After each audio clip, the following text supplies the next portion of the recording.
Hi, I'm Old Norse Specialist Jackson Crawford.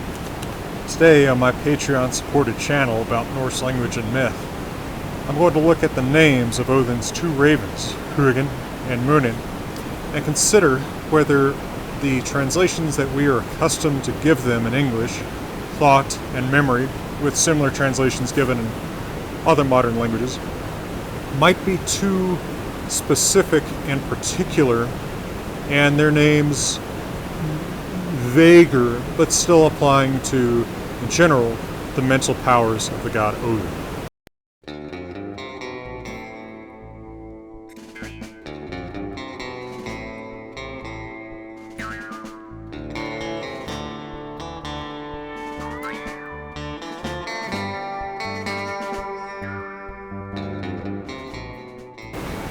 So this started on my Patreon community, where my longtime supporter Blake W. asked whether the name of the raven Muninn might not be related to memory, but rather to desire or will, as that root moon does show up in phrases where clearly the meaning is something more like desire or will. And I thought that was a pretty interesting suggestion.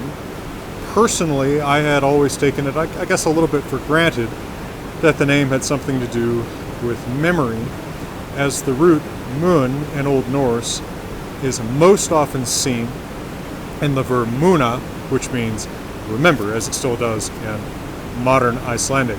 Manstu eftir mér, do you remember me?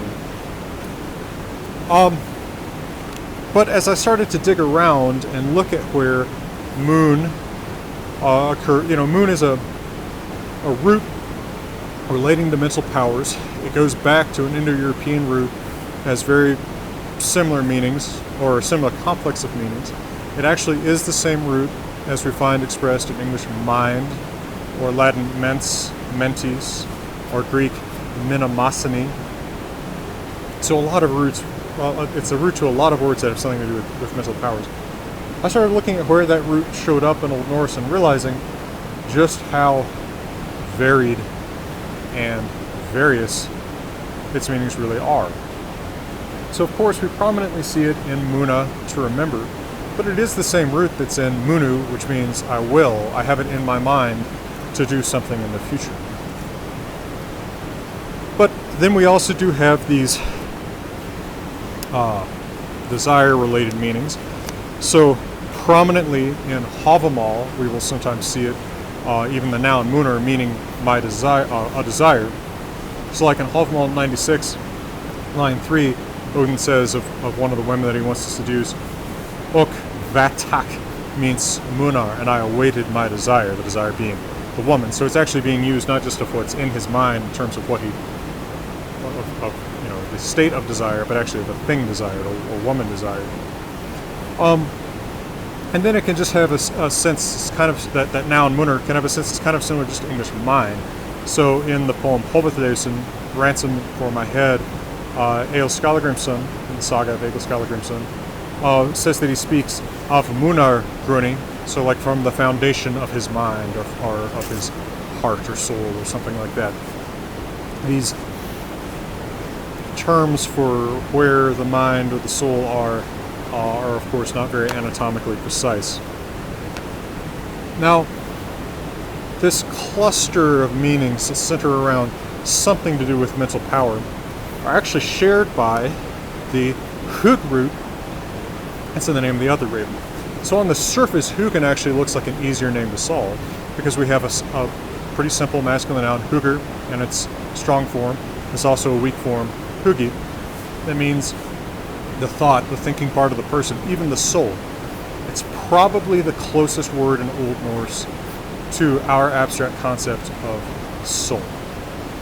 And in fact, someone like a wizard or witch who can send the soul out of his or her body to spy, often by taking the form of or taking possession of an animal, is said to send out his hugr and leave his body behind. Interestingly, Snorri uses exactly those terms, including hugr, of Odin when he describes his magical powers in Ynglingasaga. By extension, Hugr also often means courage in a similar metonymic way to how we might say heart to mean the same thing. So recall that, for example, in the Prose Edda, when Thor and his traveling company have contests against different beings at Utgarda Loki's hall, the very fast Thjolvi races Utgarda Loki's Hugi, right, his thought. Words related to the Hugrud are all over Hallmal. Stanza 15, we hear that a wise man or a noble man ought to be thagalt or hugalt, thoughtful and silent.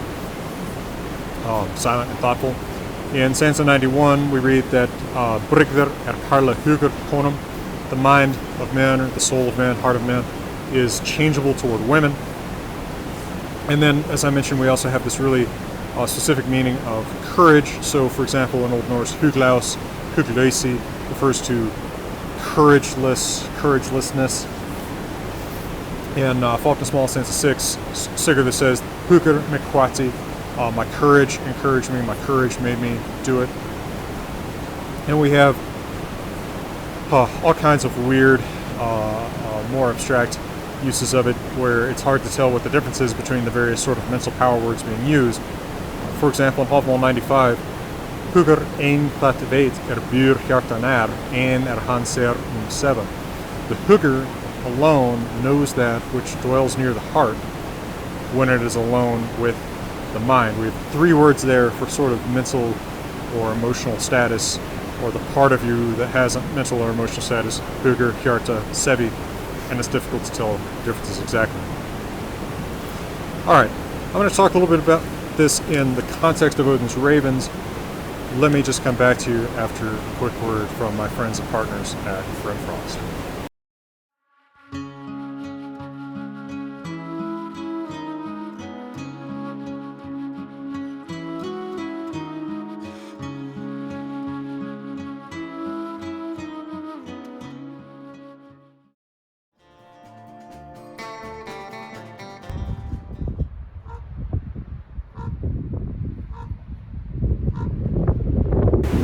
Oh, and by the way, Hugr, just like Munir, can also mean specifically desire, the thing that you desire even.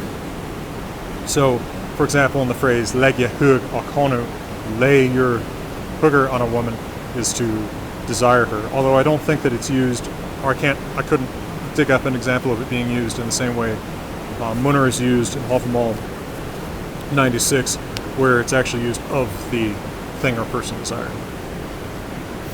Okay, so we have these complex roots for mental powers, or some aspect of mental powers. You know, Hugr ranges from thought in general to something like the soul, even in the sense that it can be kind of separated from the body, to specifically courage, to at least the faculty of desire.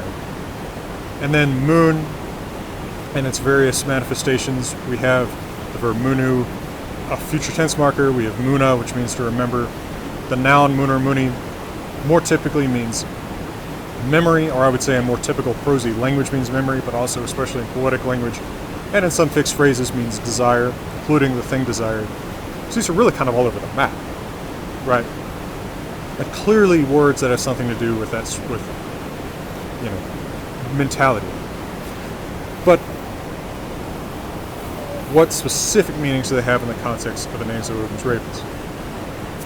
Well, it is possible that whenever the ravens were named, Mun, for example, did not have the same strong association with memory that it has in classical Old Norse. Note that in the modern Scandinavian languages, Hugr, where it still persists, that the root hug, has actually developed memory-related meanings too. The place you're most likely to encounter in the modern Scandinavian languages is in the verb, and this varies depending on the specific language, Norwegian Norse hugsa, Norwegian bookmål or Danish huska, which is to remember. Right, so that Hugrud is also taken on memory-associated meanings. It's hard to know when exactly these names Huginn and Muninn were assigned to the ravens, as they really come up in skaldic poetry, and then in a couple places in Eddic poetry, and in the Prose Edda.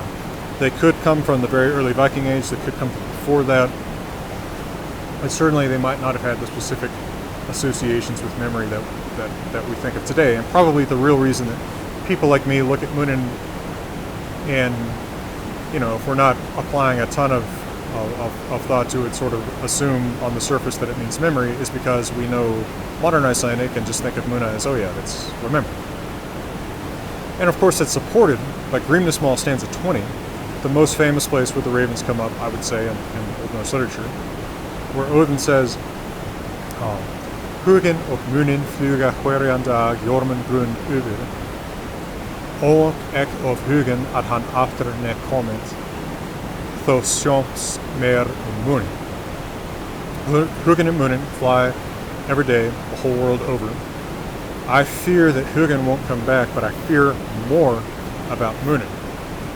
Now, I've often read that as Odin, an old man, having a certain amount of fear that his thought, his rational faculties, will leave him and not come back, something that many old people fear, but being more afraid that his memory won't come back, which, so much of our identity is wrapped around our memories that seems to me always like a very potent reflection of an old man, old god. That is still potentially what it means. It is hard to date something like Grímnismál stanza 20, right? Potentially, even if the ravens were named at a time when their names had a more general sense of vague mental powers, by the time that stanza of Grímnismál is composed, even if that's as early as, say, the 900s, there could already be that association of the Munn name with memory. But it doesn't necessarily always have to be so. And there is the chance, as my supporter Blake W. pointed out, that if it did have a specific meaning, it had a specific meaning more like desire, in which case there's still a potent meaning to Grímnismál 20. I fear that my thought, my rational power won't come back, but I fear more that my desire or my will won't come back. Now, people's minds can leap to sexual interpretations of desire or will, but it doesn't have to mean that. People suffering from depression can lack desire or will for anything, and it can be a really alienating experience, right? You don't really want anything, you persist on, if you can keep yourself going at all, you persist on sort of fulfilling your old desires, things that you remember used to make you happy, and kind of doing that, but never really being satisfied by it. I don't want to go turning this into therapy hour, but I can see how that specific meaning could actually be what's behind something like Grímnismál 20. And then it's still a very poignant reflection, but a different one from the more, I guess, Alzheimer's or dementia-related interpretation that I was seeing in Grímnismál 20 all these years. I don't think that there's actually necessarily a very specific answer here. Clearly the ravens' names have something to do with mental powers. And by the way, the question that people always ask, is it two N's or one N? Well, if you notice in that stanza of Grímnismál, you see it both ways. That's because in the subject case, Muninn or Huginn, that's two N's. The second N is a subject case marker, nominative case marker. That's removed when it's an object in the accusative case, which is how you see their names the second time. Usually in translation, people remove those case markers. So typically in English translation, you can see it with one N, but in an Old Norse dictionary, you can find it with two N's. It's a side note about that. But whatever exactly their names mean, they have something to do with mental power. And at least by the time Grímnismál stanza 20 was composed, which is not necessarily that close to when the ravens were named. It might be hundreds of years after that ravens were named. Muninn was associated with something more specific than Huginn, or something specific that was quite distinct from Huginn. Possibly memory. I think memory is still a pretty good bet based on the fact that that's what, in my experience, modern Icelanders will say Muninn means. But also, potentially, just possibly for some people anyway, desire or will.